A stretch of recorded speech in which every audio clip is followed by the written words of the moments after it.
जगह पर हो सकता है आपको हल्की दिक्कत आए, तो ये आपका रिवीजन करा देंगे। इसलिए ये बहुत इंपॉर्टेंट होते हैं।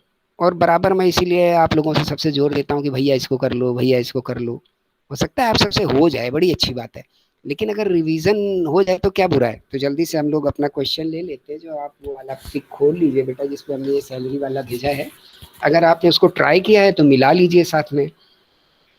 तो हम लोग वाली प्रॉब्लम ले रहे हैं कि mister X employed in the Bharatpur, salary वाला लॉन्ग क्वेश्चन। ठीक, वरना आपको ये भी लगता रहेगा सर क्वेश्चन तो दे देते, डिस्कस तो करते नहीं है। तो इसका डिस्कशन भी हो जाए। Mister X employed in the Bharatpur, मिल गया बेटा? प्लीज इसको कंफर्म कर दीजिए। आपको वो पिक में ढूंढ लिया आपने उसको? अभी डिस्कस करने में आगे फायदा। तो mister X employed in the Bharatpur and the population of the city is 7 lakh. The following information are available in the connection with the income for the year 31st March 20। ये क्वेश्चन था हमारा, और उसके बाद उनके नीचे कई सारे डिटेल्स दिए हुए थे। तो अब आप जब इसका आपसे बोलता है कि इनकी ascertain the taxable salary of mister x, ascertain the taxable salary of mister x, mister x की टैक्सेबल सैलरी बताइए फॉर द असेसमेंट ईयर 2021। ये काम आपको करना है। तो अगर ये काम आपको करना है तो बिल्कुल ऊपर अच्छे से लिख लीजिए, computation of taxable salary of mister x. ये आपकी हेडिंग बननी चाहिए, computation of salary, taxable salary of mister x, क्योंकि यही उसने पूछा है आपसे। नीचे ब्रैकेट में आना चाहिए फॉर द असेसमेंट ईयर, जो भी असेसमेंट ईयर है आपका 2021। आगे बढ़ जाते हैं हम लोग। सबसे पहले सैलरी, सैलरी की बात कर रहा है अगर, तो आप ये मान लीजिए ये बेसिक की बात कर रहा है आपसे, बेसिक सैलरी। तो बेसिक सैलरी अब आपने ये बना लिया। इसके बाद इसको आप एक कॉलम की जगह छोड़ दीजिए। कॉलम में आप लिख दीजिए अमाउंट रुपीस।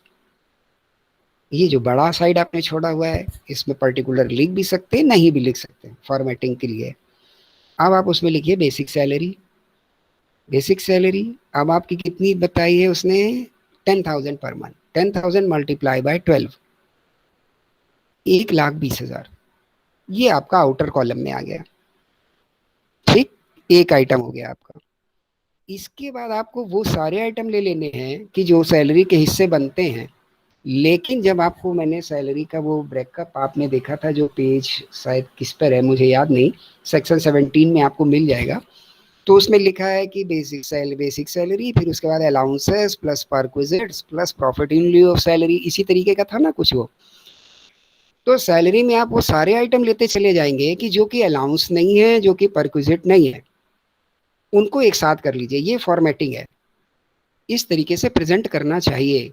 फिर आप लिखिए अलाउंसेस, फिर अलाउंसेस में सारे अलाउंसेस लीजिए। फिर आप लिखिए परक्विजिट्स, फिर परक्विजिट में सारे परक्विजिट लिखिए। फिर अगर कोई profit in lieu of salary है तो उसको लीजिए, तब उसका टोटल लगाइए। ठीक, इस पैटर्न को अडॉप्ट करना चाहिए for scoring the good marks.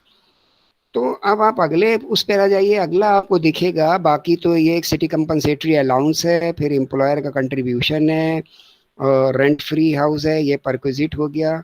Employer gift, ये परक्विजिट हो गया। गार्डनर भी परक्विजिट है। एजुकेशन, ये अलाउंस है। प्रोफेशनल टैक्स ये नीचे आता है, जब आपको याद हो डिडक्शंस में। ठीक है ना, सेक्शन 16 में डिडक्शंस हैं कुछ, उसमें प्रोफेशनल टैक्स है, इंटरटेनमेंट अलाउंस है, और इस तरीके के आपके लिए डिडक्शन आते हैं। स्टैंडर्ड डिडक्शन है, तो ये 3 वहाँ पे डिडक्शन आते हैं। तो अब आपके लिए एक आइटम बच रहा है बोनस। तो बोनस को आप सेकंड कैटेगरी में डाल दीजिए। दूसरे नंबर पर बोनस लिख दीजिए 8% ऑफ द बेसिक पे। और बेसिक पे आपने कैलकुलेट कर लिया है 120, तो इसका 8% निकाल दीजिए, जो कि आएगा आपका 9,600। प्लीज करते चलिए साथ में, तो अच्छा रहेगा। ठीक, तो 8% निकाल लीजिए 120 का, तो ये आपको मिल जाएगा 9,600 बोनस। अब आप देखेंगे कि आपको बाकी चीज़ें जो हैं वो अलाउंसेस में और परक्विजिट्स में ही अधिकतर बटी हुई हैं। तो एक बड़ा हेड बना दीजिए अलाउंसेस। फिर अलाउंसेस के बाद आप 1 2 3 करके शुरू हो जाइए। पहली प्रायोरिटी आपको किसको देनी है? The allowances which are fully taxable. तो जो फुल्ली टैक्सेबल अलाउंस है वो आपका सिटी कंपनसेटरी अलाउंस है, सीसीए। तो सीसीए लिख लीजिए आप, 1000 रुपीज़ के हिसाब से 12 महीने का 12,000 बाहर के कॉलम में ले आइए उसको डायरेक्ट। अब दूसरा अलाउंस है इसमें आपका एजुकेशन अलाउंस, ये पार्टली एग्जेम्प्टेड है। तो जो पार्टली एग्जेम्प्टेड है इसको आपको अब इस पे काम करना होगा। तो पार्टली एग्जेम्पशन में ये अलाउंस एक्चुअली अपनी बनता कितना है, एजुकेशन अलाउंस कितना मिल रहा है, education allowance of 2 children eight the rate 450 per month. तो 450 per month of the 2 children मतलब 900 पर मंथ इंटू 12, करिए इसको जल्दी से। तो 900 इंटू 12 आपके लिए आ गया 10,800। ये अलाउंस आपको मिला। एग्जेम्पशन कितना है एजुकेशन अलाउंस में, देखिए रिवीजन कितनी तेज होगा आपका इसमें। एजुकेशन अलाउंस में एग्जेम्पशन कितना है, सेक्शन 10 जब हम लोग एग्जेम्पशन पढ़ रहे थे हम लोगों ने पढ़ा था 100 रुपीज़ पर child up to 2 child. Hostel था 300 रुपीज़ पर चाइल्ड अप टू 2 चाइल्ड। तो ये एजुकेशन अलाउंस है 100 रुपीज़ पर मंथ पर चाइल्ड अप टू 2 चाइल्ड। तो पूरी 12 महीने की बात हो रही है, कोई ब्रेकअप नहीं है। तो 200 रुपये पर मंथ आपके बचेंगे इसमें, जो भी ये मिस्टर एक्स हैं इनके। तो 200 रुपये के हिसाब से 12 महीने का एग्जेम्पशन आपका 2400। तो इसको लेस कर दीजिए। जहां पर आपने लिखा 10,800, अब इनर कॉलम में आपका काम होगा, आउटर कॉलम में भी आप अपनी फिगर में ले जाएंगे मेन कॉलम में। इनर में जो आपका स्पेस लिखने के बाद बचा हुआ है उसमें आप लिखिए exempted 100 rupees at the rate of 100 rupees पर child up to 2 child for 12 months. ये एक लाइन आपकी 2 लाइन में आनी चाहिए, फिर ये अमाउंट आना चाहिए 2400। इसको विद इन ब्रैकेट कर दीजिए, मतलब ये माइनस होगा, इसके बाद एक अंडरलाइन। और जो अब आपका 10,800 में से 2400 घटाने के बाद आपकी जो फिगर बन रही हो मीन्स 8,400, ये आउटर कॉलम में ले जाइए जो आपका कॉलम टैक्सेबल सैलरी के लिए बना हुआ है। क्लियर? यहां तक की बात हमारी आपकी हो गई। अब नीचे के जो इनके कंपोनेंट्स हैं सैलरी के, इसमें आप देखेंगे कि अधिकतर परक्विजिट है except the contribution of the employer. तब ये एम्प्लॉयर के कंट्रीब्यूशन पे आपको निगाह डालनी पड़ेगी। बोल रहा है 15%। अगर 15% है मतलब हमारे लिए आरपीएफ में कितना है, क्योंकि इन्होंने लिखा है रिकॉग्नाइज प्रोविडेंट फंड 12% तक की अलाउड है, इन्होंने तो कर दिया 15%। तो इस 15% में आपको वो 3% का हिस्सा ढूंढना पड़ेगा कि जो कि टैक्सेबल कैटेगरी में चला जाएगा। और इसके लिए जो हमारी चीज़ें जुड़ती हैं वो होती हैं basic salary plus DA under the term of employment plus fix commission on turnover. तो ना इसमें डीए है ना इसमें फिक्स टर्नओवर है, तो केवल जो बेसिक पे है आप लिखिए बेसिक पे। अब ये लेंगे आप अलाउंस के बाद, इसको बोलते हैं एनुअल एक्रिशन, फिर परक्विजिट आएगा। ठीक, एनुअल एक्रिशन। और एनुअल एक्रिशन दो कारण से होता है, एक जो एम्प्लॉयर अगर ज़्यादा जमा कर दे, दूसरा इंटरेस्ट अगर 9.5% से ज़्यादा जमा हो जाए। ठीक है, तो आप जल्दी से एनुअल एक्रिशन के बाद पहला पॉइंट ले लेंगे, excess of 12% contributed by the employer in the RPF amount. ये सारा का सारा आप इनर स्पेस में काम करेंगे। अब छोटा सा 1,20,000। ठीक, अब कितना एक्सेस हो रहा है आप लिख दीजिए 15 माइनस 12, 3%। ये कैलकुलेट कर दीजिए। तो 1/20 पर 3% जब आप कैलकुलेट करोगे तो यू विल गेट 3,600। ओके, ये आप आउटर कॉलम में लेके चले जाइए 3,600। यहाँ तक का काम हो गया। अब आप देखिए कि अब आपके पास जो जो आइटम बच रहे हैं वो एक मैरिज का गिफ्ट है, वो एक रेंट फ्री अकोमोडेशन है, वो गार्डनर और वॉचमैन की सैलरी है, ये सारे के सारे परक्विजिट हैं। तो अब आपका हेड बन जाना चाहिए परक्विजिट्स। और परक्विजिट में सबसे पहला हम लोग रेंट फ्री हाउस ले लेते हैं। ठीक, इस रेंट फ्री हाउस को आप लिख दीजिए आरएफएच। अब इसमें आपको थोड़ा ज़्यादा काम करना पड़ेगा, तो ये सारा का सारा इनर कॉलम में बहुत ज़्यादा जगह घेर लेगा। तो परक्विजिट्स और उसके बाद आप लिखिए रेंट फ्री हाउस, इसके ऊपर बना दीजिए वर्क नोट 1 और स्टार 1, कुछ भी बना सकते हैं आप, एनी साइन। इसका नीचे छोटा सा एक वर्क नोट बना दीजिए। अगर आपने WN लिखा है तो WN1, या स्टार 1 लिखा है तो स्टार 1, और उसके आगे एक छोटी सी हेडिंग डाल दीजिए, calculation of rent free house, perquisite of rent free house. अब रेंट फ्री हाउस के लिए आपकी सैलरी क्या क्या बनती है, एक दिन मैंने आपको सैलरी का पिक भेजा था, वो पिक निकाल लीजिए जल्दी से। रेंट फ्री हाउस के लिए जो सैलरी बनती है, तो एक दिन आपके उस पर एक पिक पड़ा होगा, जिस दिन पहले सेट ऑफ क्वेश्चन भेजे, शायद उसके पहले ही मैंने भेजा है, तो उसमें what is the meaning of salary, ये भी एक छोटा सा आपको पिक मिलेगा उसमें। तो उस पर चले जाइए और उसमें जल्दी से देख लीजिए क्या क्या चीज़ें जुड़ती हैं। बहुत सारी चीज़ें जुड़ती हैं आपके लिए। यहाँ पे क्या क्या है, बेसिक है, ठीक है।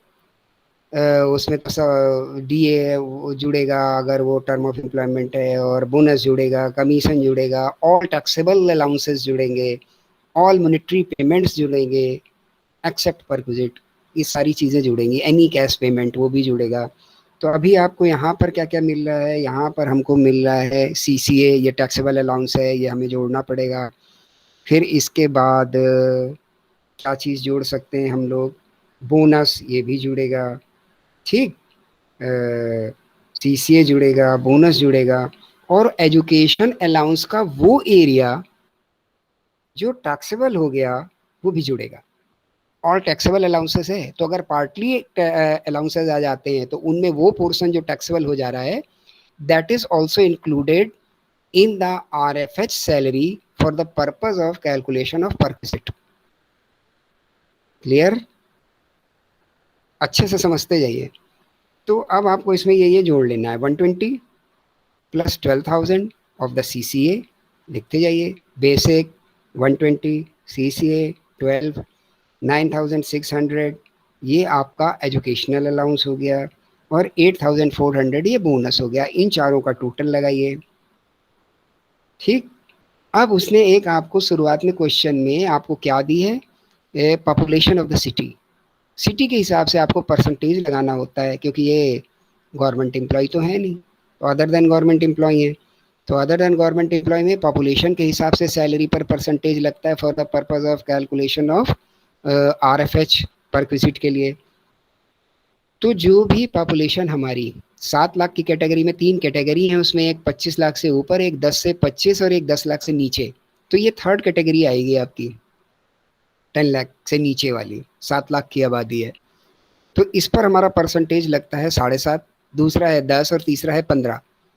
तो आप 7.5% ऑन द सैलरी, और ये सैलरी जो आपने निकाली है RFH के पर्पस वाली, 120 प्लस 12 प्लस 9,600 प्लस 8,400, इसका टोटल लगाइए, और इस पे 7.5% लगाइए, और मुझे बताइए प्लीज चैट पर या माइक से कि कितना आया।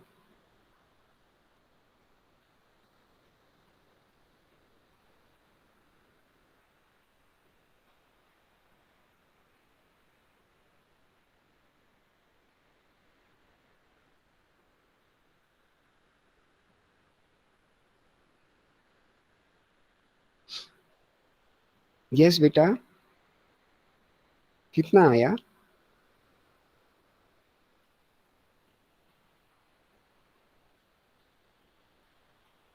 120 प्लस 12 प्लस 9,600, इनका टोटल करिए, और इसका 7.5।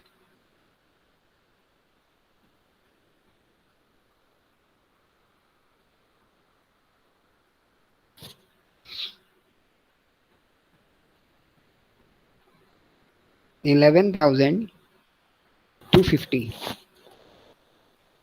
ठीक। 11,250, 11,250, ये आपकी क्या हो गई, unfurnished cost of such house. अब इसमें एक बात आपके लिए और उसने लिखी हुई है कि इस मकान में उसने आपको कुछ फर्नीचर भी प्रोवाइड कराया था। हम्म, कुछ फर्नीचर भी प्रोवाइड कराया था, हाँ, कितने का था, 80,000 का, ठीक। और जिसकी की डेप्रिशिएटेड वैल्यू वो आपको बता रहा है कि 64,800 है। आप बात समझ रहे हैं? बहुत ध्यान से इस पॉइंट को सुनिएगा। यहाँ पे गलती होने का खतरा है आपसे। कि वो बोलता है the cost of furniture is 80,000, with in the bracket आपको लिख कर बोलता है कि WDV of such furniture is 64,800।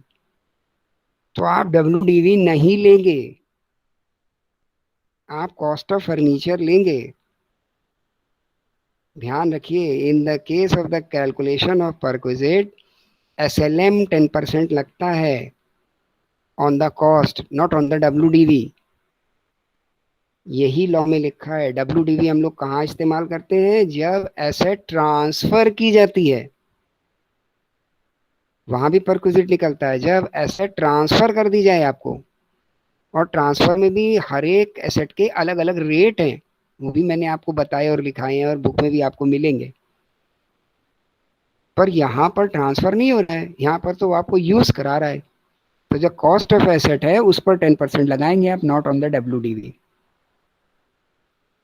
WDV आपको कंफ्यूज करने के लिए दिया गया है। Depreciated value is for create the confusion only. तो 80,000 पर 10% लगाइए, विच इज 8,000। ये परक्विजिट वैल्यू बनेगी। एक, वो जो सैलरी आपने कंप्यूट की वर्क नोट में, ठीक है, उस पर 7.5% निकल के आया आपका 11,250। इसी में ऐड करिए 10% ऑफ द फर्नीचर कॉस्ट 8,000। तो ये पूरा का पूरा आपका वैल्यू ऑफ RFH बनेगी 19,250। ये आपका वर्क नोट कंप्लीट होगा, और ये फिगर 19,250 आप लेकर के आएंगे अपने कॉलम में for the purpose of salary calculation, जहां पे आपने लिखा है value of the rent free house. ठीक है, यहां तक की बात आपकी ठीक हो गई। अब आप आ जाइए कि अगला परक्विजिट क्या है, जो गिफ्ट मिल रहा है। तो गिफ्ट के केस में आपको बताया गया था कि 5,000 रुपये साल से ज्यादा का गिफ्ट हो जाए इन द काइंड तो आप टैक्सेबल कर देंगे, बट इन द कैश और the things which are equivalent to cash, ये अलाउड नहीं है। कैश तो बिल्कुल अलाउड नहीं है। तो कैश का ये 15,000 पूरा का पूरा परक्विजिट वैल्यू में टैक्सेबल है। ये पूरा का पूरा परक्विजिट वैल्यू मान लीजिए, the gift given by the employer to employ, cash gift है ये। 15,000 ऐड कर लीजिए। Now the salary of the gardener and the watchman, ये कहाँ पर गिवन है? Salary of the gardener and the watchman में कंपनी पेड करती है 1,000 पर मंथ गार्डनर को और 8,000 पर मंथ वॉचमैन को रेस्पेक्टिवली।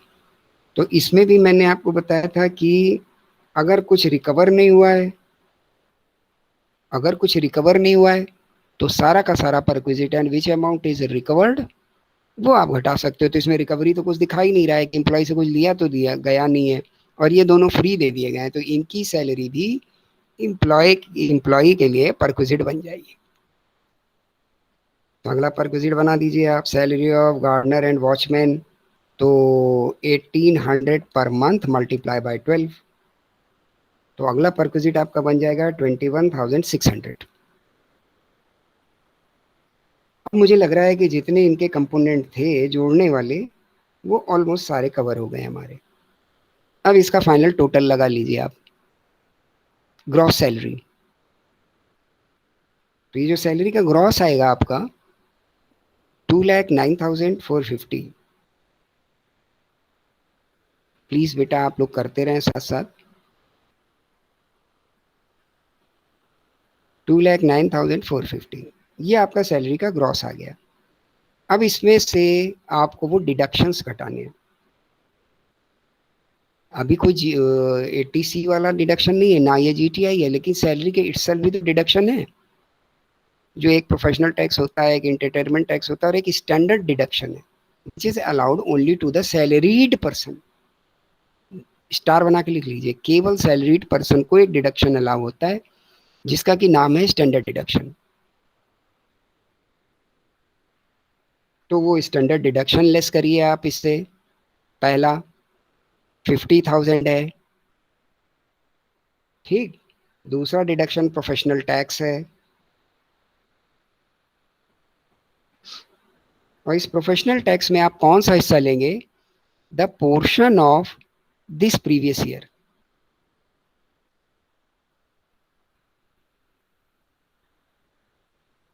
जो आपने प्रोफेशनल टैक्स पे किया 4,000,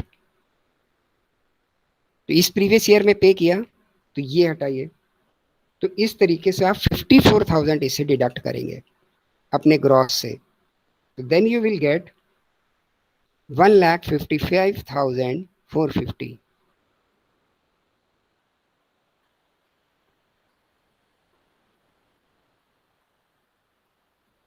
अब प्लीज इसको अच्छे से एक दफा देख लीजिए, और जो भी क्वेरी आपकी जनरेट हो रही हो वो आप पूछ सकते हैं।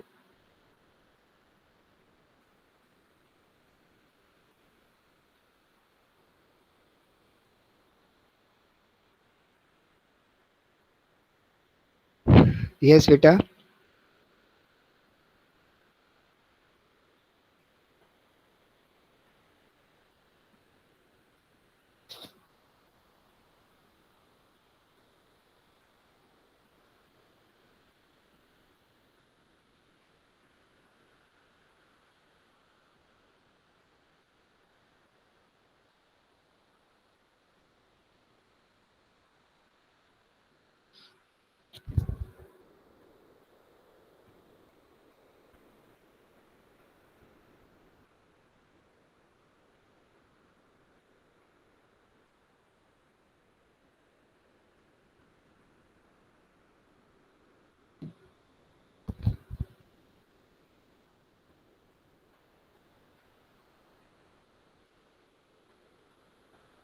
ओके,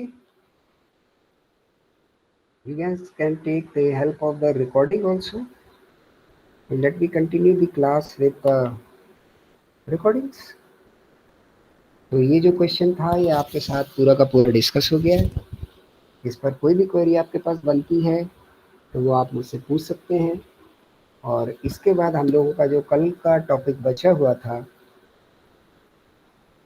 इसको हम लोग स्टार्ट करते हैं।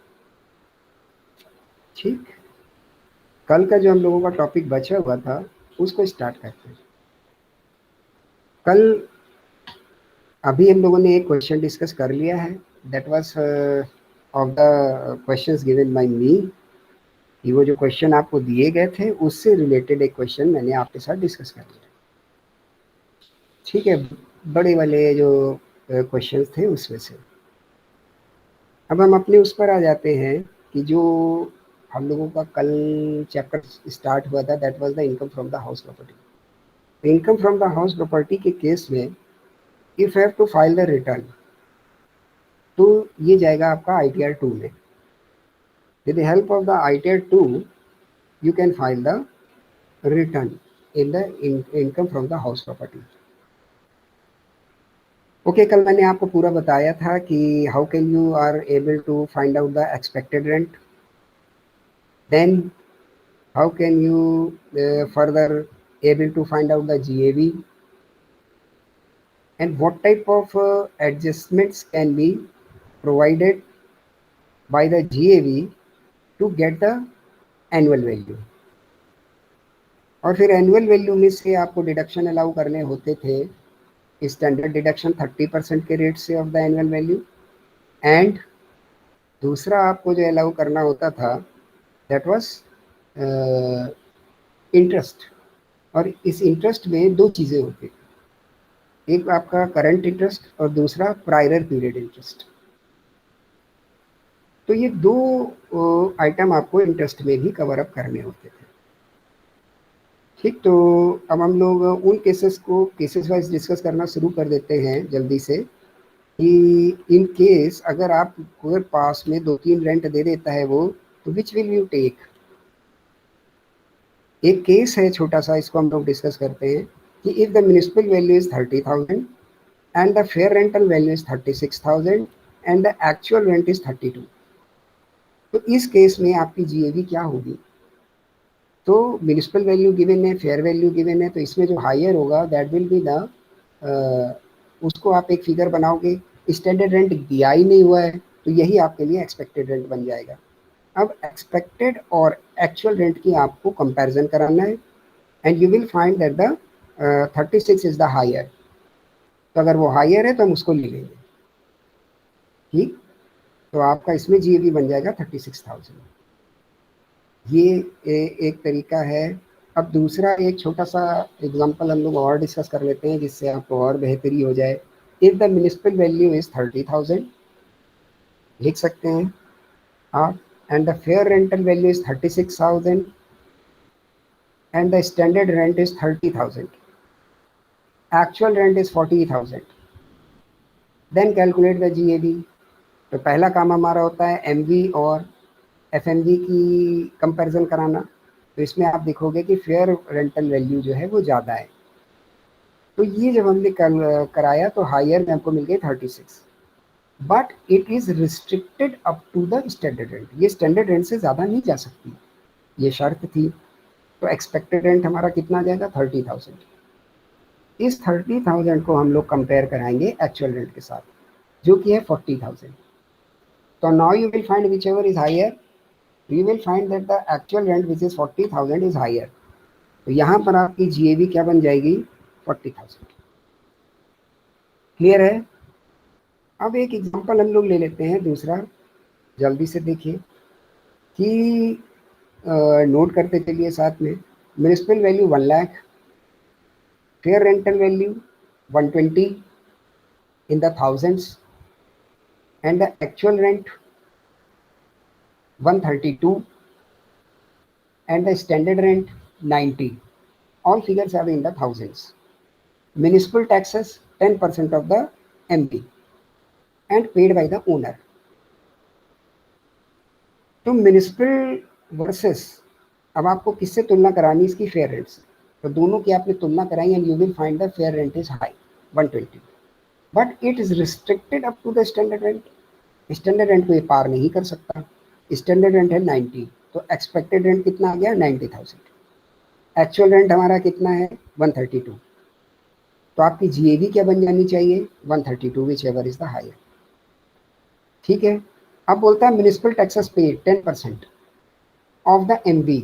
एमवी कितनी की, 1 लाख। इसका 10% म्युनिसिपल टैक्स कितना हुआ, 10,000। ये 10,000 आप 132 में से घटा दीजिए, तो आपको एनुअल वैल्यू मिल जाएगी 122। और एक पॉइंट नोट कर लीजिए, if this municipal tax is paid by the owner then only deductible. If it is paid by the tenant, then it is not deductible। ठीक, जो मालिक है वो ही अगर म्युनिसिपल टैक्स को पे करता है तो ही आप उसको जीएबी में से लेस करा सकते हैं। अगर टेनेंट ने पे कर दिया कि तुमने बोला यार तुम जमा कराओ और किराए में एडजस्ट करा लेना, तो अगर ये प्रूफ हो रहा है कि टेनेंट ने जमा किया है तो फिर वो आप उसको अपने जीएबी में से कम नहीं करा पाएंगे। ठीक, ये केस भी हो गया। क्योंकि कल जब मैं आपके साथ पूरा फॉर्मेट डिस्कस कर रहा था तो उसमें बहुत सारी बातें आपकी चली जा रही थी, उनको छोटे छोटे एग्जाम्पल से क्लियर आउट करके हम लोग बिल्कुल उसको मजबूत कर लेंगे। फिर कल की क्लास में हमारा पार्ट होगा इंटरेस्ट पे ध्यान देना, और इंटरेस्ट ही जैसे आपका कैलकुलेट हो जाएगा तो एचपी की काफ़ी हद तक बात आपसे क्लियर हो जाएगी। तो अगला पॉइंट आप देख लीजिए इसका कि इफ सच प्रॉपर्टी, अगर कोई प्रॉपर्टी किसी कारण से वैकेट रह जाती है, यानी साल के पूरे 12 महीने नहीं किराए पर उठती है, तो व्हाटएवर पीरियड इज वैकेट उतना किराया नहीं मिलेगा, तो एक्चुअल रेंट कम हो जाएगा। इस केस में अगर एक्चुअल रेंट कम भी है तो भी हम एक्चुअल रेंट को ही जीएवी बनाएंगे। तो जो बेस हमारा फार्मूला चल रहा था कि higher of the expected rent और the actual rent is the gross annual value, वो उसका यहाँ पर वायलेशन होगा, मीन्स एक्सेप्शन है। अगर प्रॉपर्टी वैकेट रहती है, in such cases the actual rent will be considered as GAV, और एक्सपेक्टेड रेंट वहाँ पर चाहे कम हो या ज़्यादा हो उस पर ध्यान नहीं देंगे। ठीक है ना, कम भी होगा एक्चुअल रेंट तो भी वही जीएवी बनेगा if it is due to the vacancy. तो एक केस देख लीजिए आप फटाफट। Expected rent ₹1 lakh, house let out जो किराए पे उठ रहा है at the rate 10,000 per month. House tax paid by the owner 9,000.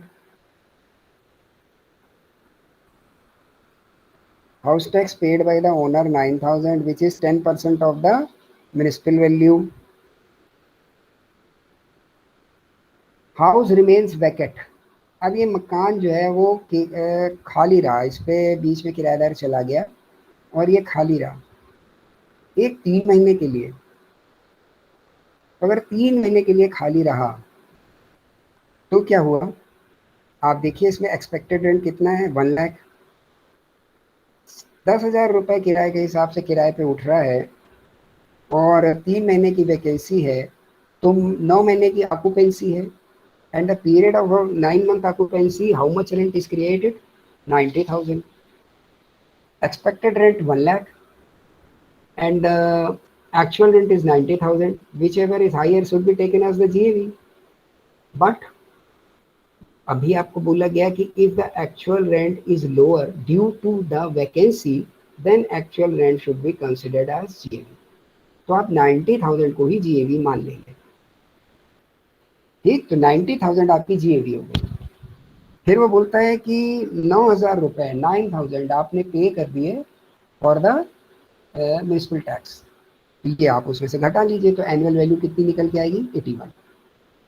With examples we are discussing how are the steps for the calculation of the annual value in different context.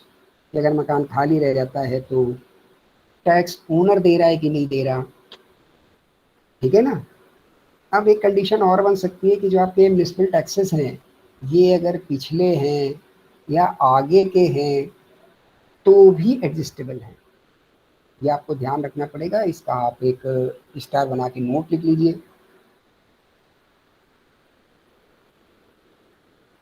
कि if the municipal taxes paid by the owner is of the preceding period or of the succeeding period in context of the previous year,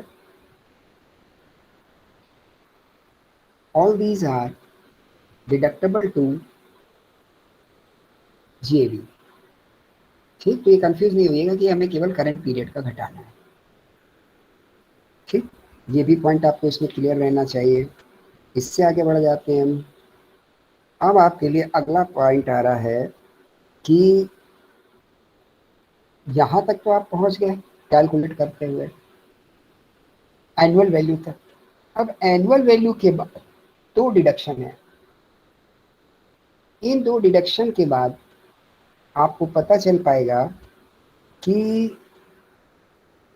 उन 2 deduction के बाद आपको पता चल पाएगा कि income of house property क्या है। ये दोनों डिडक्शन आपके अलाउबल हैं किसमें? Deduction from the annual value. जब एनुअल वैल्यू आ जाए तो इसके नीचे, जब आपका फॉर्मेट नीचे की ओर जा रहा है एनुअल वैल्यू के बाद, तो उसके नीचे आप लिखेंगे deduction from the annual value, section 24। ठीक, 24 का A, standard deduction at the rate 30% of the annual value is allowed. ठीक, ये अलाउ हो जाएगा एक value 30% of the annual value. अब इसमें एक केस ये हो सकता है बेटा कि मान लेते हैं हम कि किसी के पास 2 हाउस प्रॉपर्टी है, 3 हाउस प्रॉपर्टी है, तो only one can be considered as the self occupied. Self occupied के केस में ग्रॉस एनुअल वैल्यू नहीं निकालनी होती। ठीक, तो जब ग्रॉस वैल्यू और एनुअल वैल्यू नहीं निकलनी है आपकी, जीएवी उसकी नील आएगी, तो एनुअल वैल्यू भी नीली आने वाली है, क्योंकि जीएवी से कुछ डिडक्शन होते हैं तब एनुअल वैल्यू मिलती है। तो जब वो नील आ रही है तो आपका स्टैंडर्ड डिडक्शन अप्लाई भी हो सकता है। कहने का मतलब ये है कि ये एसएससी को चूज करना पड़ेगा कि which one of the property is considered to be as the self occupied. Rest of the properties are to be calculated as the house property which are taxable under which are is the purpose to be calculated as income from house property, उन पर income from house property calculate की जाएगी। ठीक है, ये आपको इसमें ध्यान रखना है। तो एक पॉइंट हमारा हो गया स्टैंडर्ड डिडक्शन 30%, ये फिक्स है, ना इससे कम होगा ना ज़्यादा होगा। एनुअल वैल्यू का 30% आपको हटा ही देना है, क्वेश्चन कैसे भी घुमाए। इतना पुताई में खर्च हो गया, इतना रंगाई में खर्च हो गया, ये मेंटेनेंस हो गई, फलाना हो गया, कुछ भी आपको ना देखना है ना सुनना है, उसकी कोई भी फिगर भी हो ध्यान नहीं देना है। स्टैंडर्ड डिडक्शन सीधे हटा देना। ठीक, अगला काम सेक्शन 24 का अगला डिडक्शन बी का 1 आपके लिए क्या है, इंटरेस्ट। इंटरेस्ट, ये कौन सा इंटरेस्ट है, ये इंटरेस्ट वो इंटरेस्ट है which is on the loan and such loan is taken for the acquisition और द कंस्ट्रक्शन और द रिकंस्ट्रक्शन और the repairing of such house property. ये इस बात के लिए लोन लिया गया हो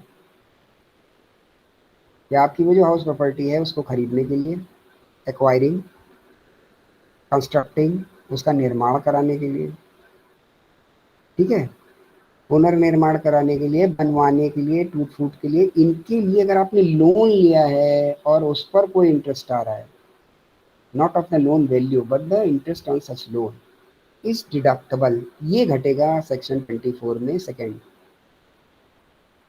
ठीक, एक तो ये घटेगा, दूसरा क्या घटेगा, pre period loan, prior period loan, यानी जो उस करंट ईयर में फॉल नहीं कर रहा है उससे पहले वाले का भी अगर कोई इंटरेस्ट है तो वो भी घटेगा। उसके लिए पैटर्न और सिस्टम दूसरा होगा, तरीका दूसरा होगा।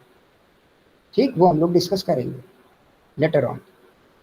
तो अभी जो ये इंटरेस्ट घटना है इसमें एक दो बातें आपको ध्यान रखनी है जो आपको लिख लेनी चाहिए कि इस इंटरेस्ट पर अगर कोई इंटरेस्ट क्रिएट हो जाता है, मान लीजिए आप किसी से 1 लाख रुपए का लोन लेके आते हैं और उसमें साल में 10,000 रुपए का इंटरेस्ट क्रिएट हो जाता है और बाई भी चांस लोन वैल्यू तो छोड़िए, आप इंटरेस्ट भी नहीं उसका पे कर पाते हैं क्योंकि 10 या 12,000 रुपए कुछ भी क्रिएट हो गया, तो ये भी एक आउटस्टैंडिंग बैलेंस की तरह अगले साल खड़ा हो जाएगा। और इस इंटरेस्ट पे भी अगर कोई इंटरेस्ट लगता है तो such is the interest on interest, ये नहीं डिडक्ट होगा।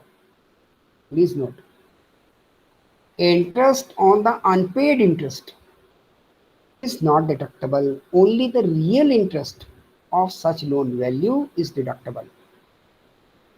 जो लोन वैल्यू है उसका जो इंटरेस्ट है ये डिडक्टेबल है, और किसी कारण से अगर इंटरेस्ट पे इंटरेस्ट क्रिएट हो गया ड्यू टू द डिफॉल्ट और any reason then it is not deductible.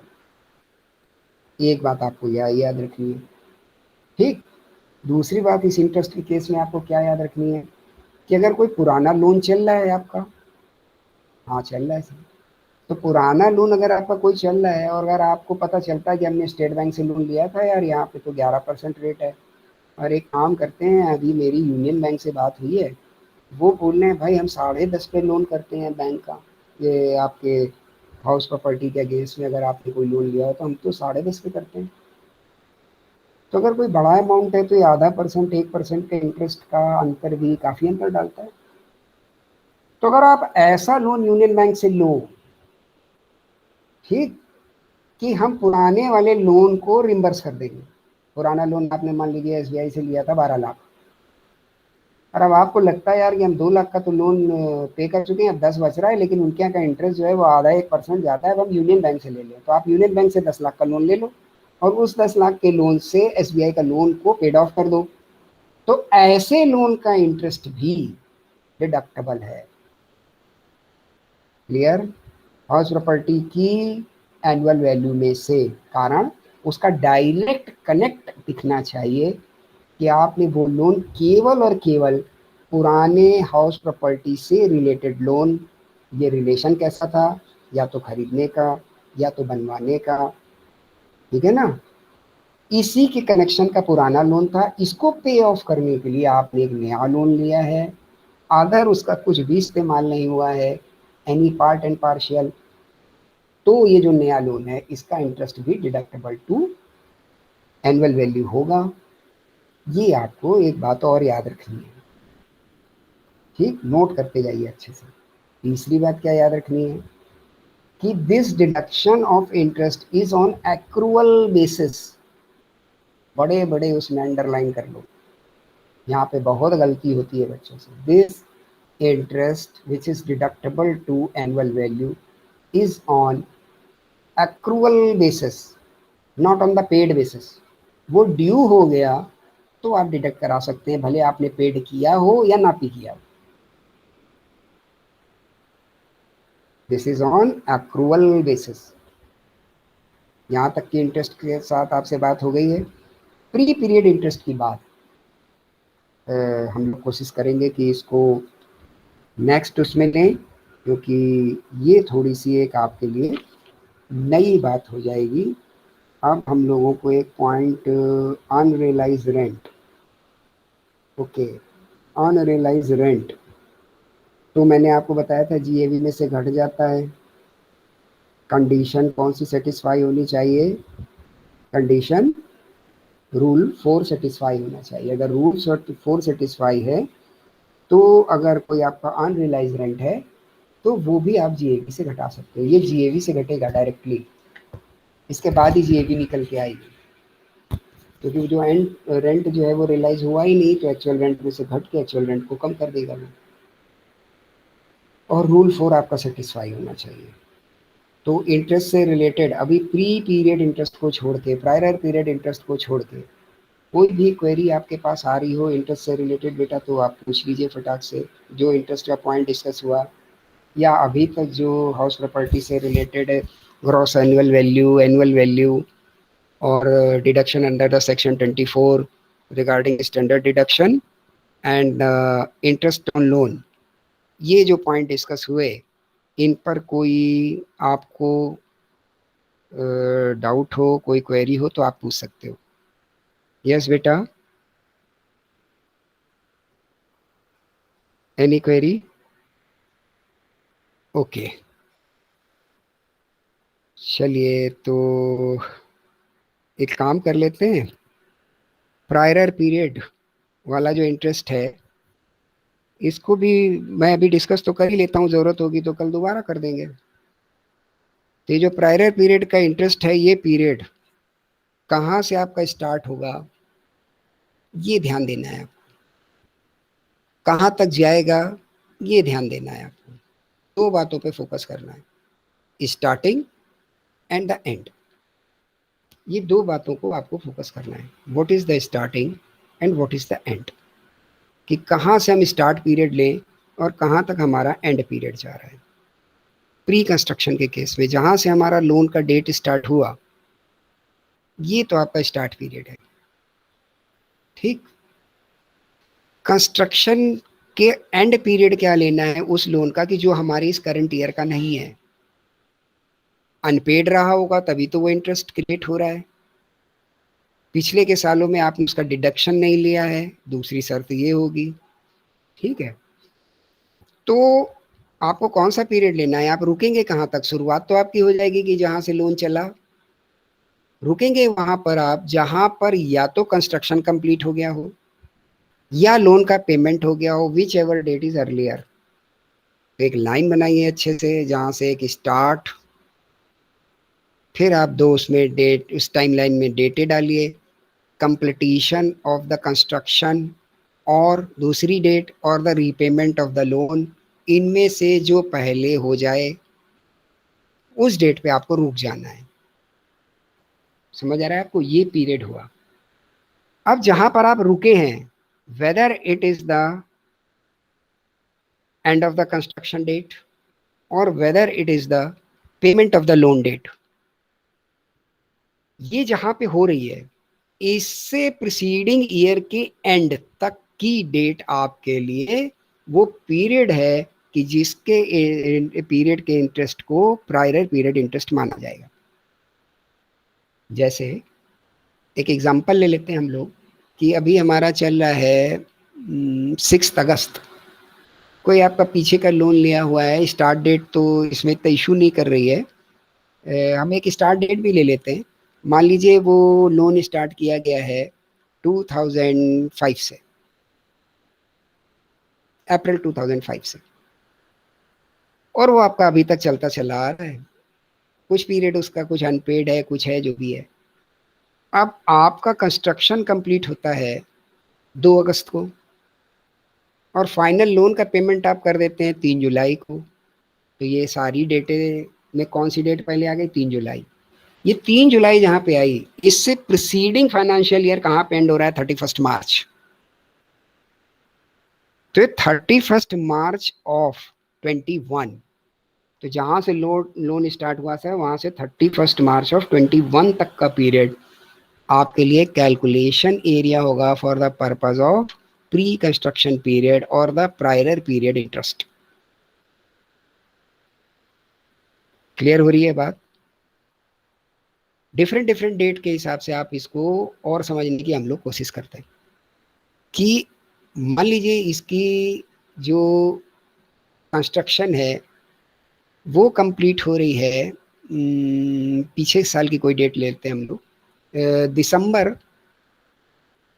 2020 में, और पेमेंट आप कर रहे हैं इसका फाइनल 4 अगस्त 2021 में।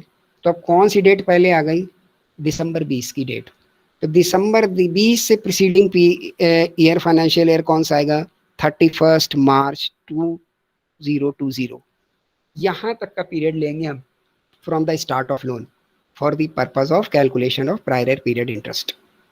फिर इसका इंटरेस्ट रिगार्डिंग निकालेंगे, रिगार्डिंग द मंथ्स, कितने महीने तक का ये इंटरेस्ट था, और जो वैल्यू आएगी उसको डिवाइड करेंगे 1/5, और 1/5 1/5 1/5 फॉलोइंग ईयर्स में आपके लिए एनुअल वैल्यू से डिडक्शन अलाउ होगा अगेंस्ट प्रायर पीरियड इंटरेस्ट का जो डिडक्शन है 1/5 में अलाउ होगा in the following 5 years, in the following 5 financial years.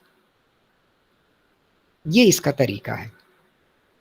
तो आप इसको अच्छे से देख सकते हैं, और इसके बाद भी जो क्वेरी आए तो वो आप कलम से पूछ सकते हैं इजीली। ठीक, और बाकी जो इससे रिलेटेड कुछ और डिस्कशंस रह जाते हैं वो कल की क्लास में हम कवर अप करते हैं, एक आध एग्जाम्पल के साथ, एक आध क्वेश्चन के साथ। इसको और अच्छे से हम आपको एक्सप्लेन कर देंगे कि अगर प्रॉपर्टी सेल्फ ऑक्यूपाइड है तो क्या होने वाला है, को ओनर्स के बीच में है तो क्या होने वाला है, इस तरीके से। और इन चीज़ों को, और एक दो पॉइंट आपके और बच रहे हैं कि ये जो अनरियलाइज रेंट था या एरियर ऑफ रेंट था, ये अगर फर्दर रिकवर हो जाए तो क्या होगा। ठीक, ये एक दो छोटे छोटे इसमें पॉइंट बचे हुए हैं, इनको हम लोग फर्दर आगे और डिस्कस कर लेंगे। Okay, then very nice meeting with you peoples, thank you very much, have a nice day.